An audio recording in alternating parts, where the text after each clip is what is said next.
You're listening to Soul Food. We are thrilled to announce the launch of the SoulFood FM shop. Now you can grab Soul Food hoodies, mugs, decals, and more. Every purchase helps us make more Soul Food episodes and bring Soul Food to a wider audience. Visit us today at soulfoodfm.shop.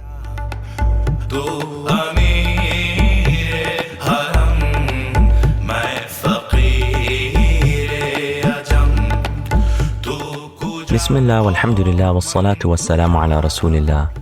They say just as our bodies need nourishment to survive, our souls need to be nourished as well. But the question is, how often do we feed our souls? Welcome to Soul Food, a podcast about spiritual refinement. My name is Amjad Tarsin, and I invite you to embark with me on this journey inward to work on our souls.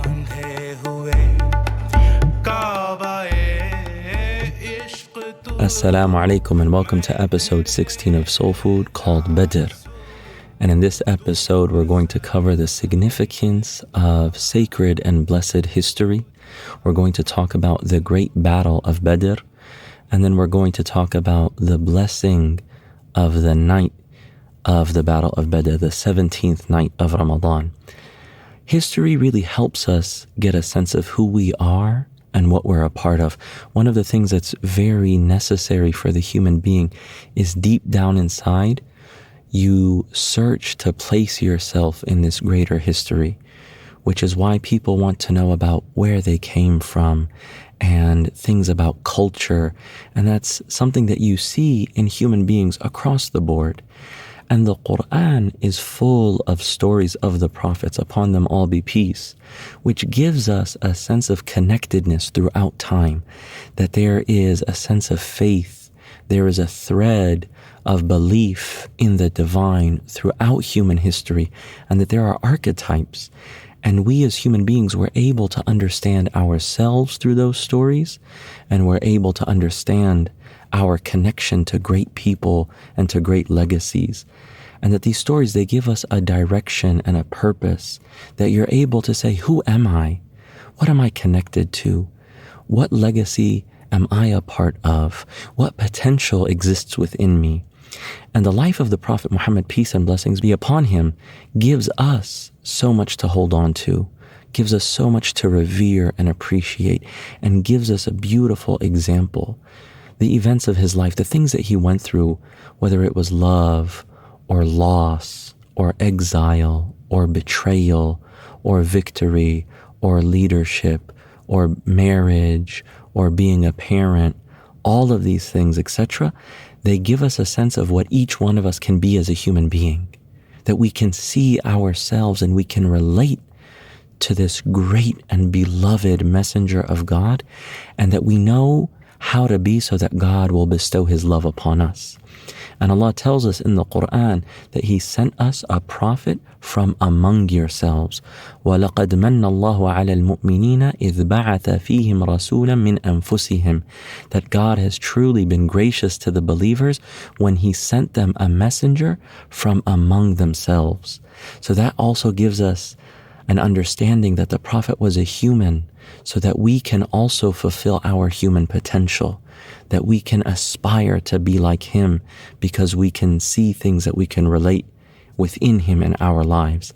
The Battle of Badr, which occurred on the 17th day of Ramadan, the reason we're talking about this is because it occurred around this time of the month, in the blessed month of Ramadan. The Battle of Badr, the precursor behind it is that for 13 years, the Muslims in Mecca were terribly treated and persecuted. And they were being mistreated for the fact that they believed in God. And after they made the migration, the hijrah, after 13 years of going through very, very difficult times where people were persecuted and abused, and some of the companions of the Prophet were even murdered and killed, that Allah gave the Prophet permission to migrate to the city of Medina, which is known as the Hijrah, this migration. And the Muslims were then given permission a while after that to defend themselves against aggression. For 13 years, they were not even allowed to defend themselves. They just had to hold on and wait for permission from God. And the oppressive pagan Meccans Even after the Prophet and his companions moved to an entirely different city, they amassed an army of 1,000 soldiers to fight the 313 people who were with the Prophet Muhammad, peace and blessings be upon him. The Prophet put together an army of 313 people, and it took place on the 17th of Ramadan. And it was extremely significant because the Meccans really intended to wipe out the Muslims and to rid the world of anything known as Islam and to completely remove anyone who believed in this faith. So the Prophet, peace and blessings be upon him, he stood all night in prayer, calling upon Allah, asking that the believers be protected. And he said, if the believers are defeated by these people, there will be no one left on earth to worship you as you truly will. And he asked God that they would be given victory so that they could go on living their lives in peace.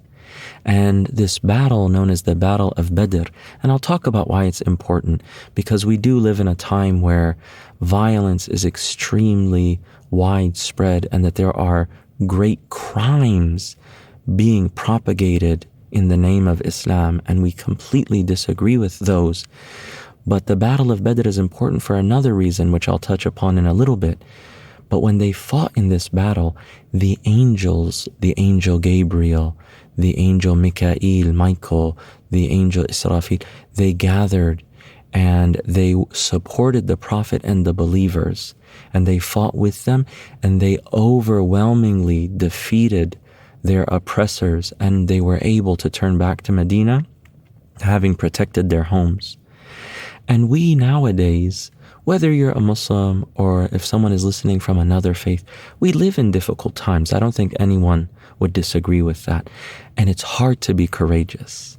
But it is in these difficult times that people of goodness need to hold on strong and actually be courageous.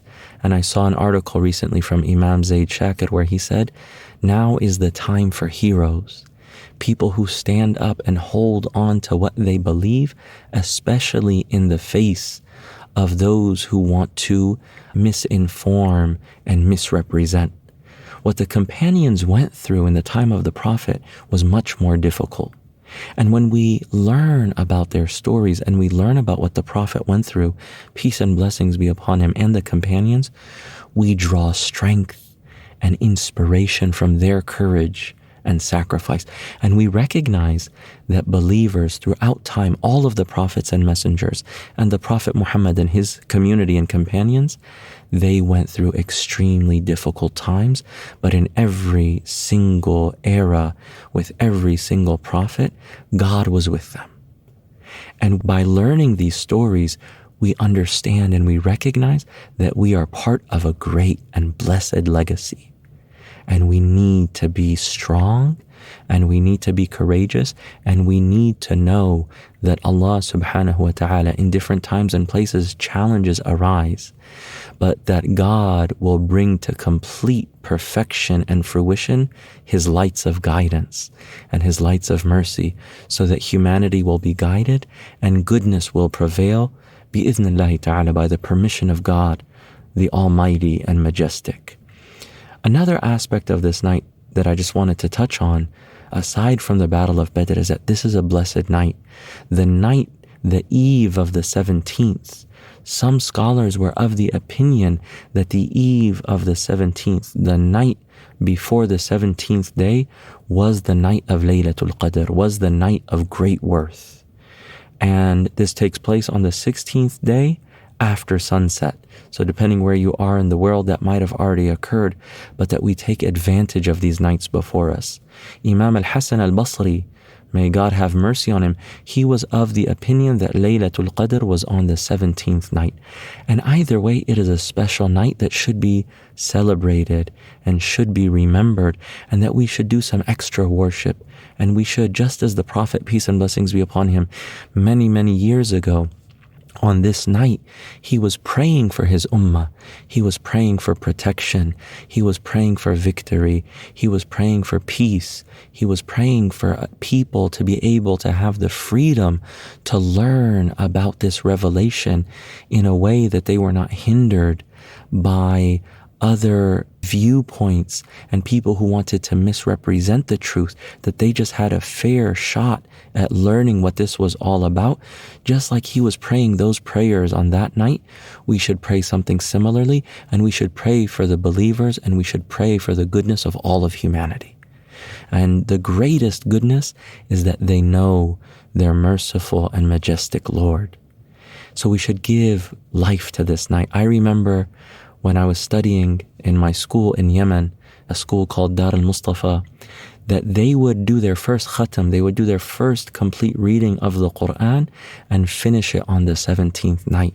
So I remember when I was there that it just felt like magical that evening, that we completed the Quran in the prayer, and they actually did like a little bit of a celebration where they sang songs and they did like a little parade around the neighborhood, and people were expressing joy at the ability to complete a great act of worship. And then they did a second khatam on the 29th night of Ramadan.